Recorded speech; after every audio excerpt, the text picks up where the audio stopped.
ഉസ്താദേ, എന്താ നഹാനെ?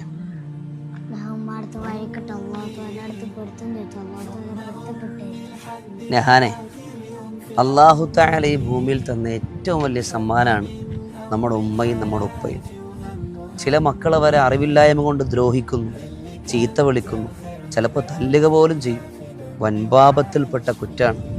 എന്നിട്ട് പോയി നിസ്കരിക്കും, നോമ്പെടുക്കും, ഹജ്ജ് ചെയ്യും, ഹജറുൽ അസ്വദിനെ മുത്തും, പാവങ്ങളെ ധാരാളം സഹായിക്കും. ഇതുകൊണ്ട് ഒരു കാര്യമില്ല.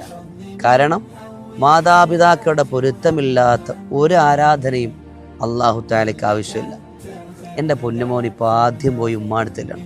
എന്നിട്ട് ഉമ്മാനോട്, ഉമ്മ ഞാൻ അറിയാതെ പറഞ്ഞു പോയതാ, ഉമ്മ എനിക്ക് പൊരുത്തപ്പെട്ട് തരണം എന്ന് പൊരുത്തം ചോദിക്കും. എന്നിട്ട് അള്ളാഹുവിനോട് എന്ത് ചെയ്യണം? മോൻ പറഞ്ഞു, റബ്ബ് എനിക്ക് പറ്റിപ്പോയതാ, നീ എനിക്ക് പൊരുത്തപ്പെട്ട് തരണേ. മോന് വേണ്ടി മോൻ്റെ ഉമ്മയും ദ്വാരക്കും. അപ്പോൾ അല്ലാഹു തആല